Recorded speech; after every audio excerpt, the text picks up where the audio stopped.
anak-anak, kali ini kita belajar bersama dengan saya, Bapak Immanuel ya.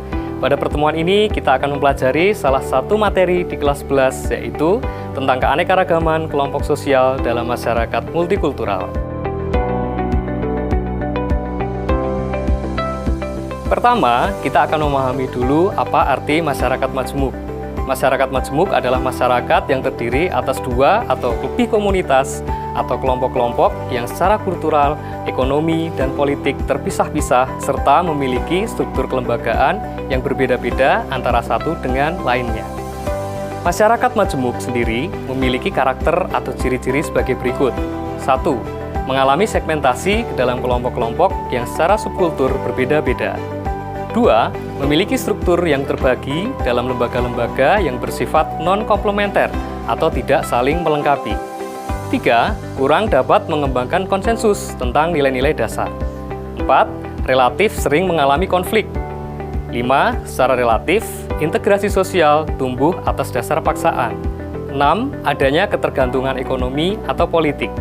7. Dominasi politik dari satu kelompok pada kelompok lain. Lalu, mengapa di Indonesia terjadi kemajemukan? Ada 3 faktor yang menyebabkan kemajemukan di Indonesia. Di antaranya, 1. Bentuk wilayah. Bentuk wilayah berupa kepulauan atau isolasi geografis, menyebabkan bangsa Indonesia majemuk dari segi budaya, suku, dan bahasa. 2. Letak wilayah. Letak wilayah di Indonesia secara historis pada masa perdagangan berada di antara 2 samudra dan 2 benua, yang menyebabkan Indonesia beragam dari masuknya berbagai agama.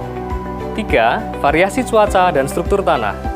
Variasi iklim, jenis, dan kesuburan tanah menyebabkan munculnya beragam profesi, seperti nelayan, agraris, dan perkebunan. Dari kondisi kemajemukan di Indonesia ini, maka bangsa Indonesia perlu usaha untuk merajut harmoni sosial dalam masyarakat majemuk. Di antaranya, 1. Kebijakan tentang multikulturalisme dari pemerintah. 2. Mengendalikan prasangka dan diskriminasi. 3. Menerapkan pendidikan multikultural sejak dini di sekolah. 4. Mengembangkan kepribadian dan sikap multikultural. 5. Menerapkan resolusi atau penyelesaian konflik sosial. Sampai di sini, apakah Anda dapat memahami tentang apa arti kemajemukan dan masyarakat multikultural? 2. Apakah Anda memahami bagaimana cara merajut harmoni sosial dalam masyarakat majemuk? Baik, kita akan mencari tahu sikap-sikap apa saja yang bertentangan dengan masyarakat majemuk. Sikap-sikap yang tidak boleh dilakukan sebagai bangsa yang majemuk antara lain adalah 1. Primordialisme, yaitu perasaan yang sangat dijunjung tinggi sejak lahir seperti tradisi, ideologi, ras, dan lain-lain. 2. Etnosentrisme, yaitu penilaian terhadap kebudayaan lain atas dasar nilai sosial dan standar budaya sendiri. 3. Chauvinisme, yaitu sikap mencintai bangsa sendiri dan merendahkan bangsa yang lain. 4. Separatisme, yaitu sikap memisahkan diri suatu kelompok dari dalam suatu negara. 5.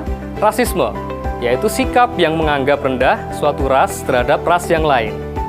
Bentuk-bentuk diferensiasi sosial antara lain agama, profesi, klan, suku bangsa, golongan, dan gender. Dan bentuk-bentuk stratifikasi sosial didasarkan pada parameter pendidikan, kekayaan, kekuasaan, dan keturunan. Sebagai bagian dari anggota masyarakat majemuk, kita dituntut mengedepankan integrasi sosial untuk mewujudkan bangsa yang aman, damai, dan sejahtera. Alat untuk mewujudkan cita-cita tersebut yaitu menjunjung tinggi Pancasila sebagai alat pemersatu bangsa. Kondisi kemajemukan bangsa Indonesia ini dapat diintegrasikan dengan Pancasila. Baik para siswa semuanya yang Bapak sayangi, demikian pembelajaran sosiologi kali ini. Untuk menambah wawasan kalian tentang materi ini, kalian bisa mengunjungi website Jogja Belajar. Terima kasih, salam sehat untuk semuanya. Sampai bertemu kembali di lain kesempatan.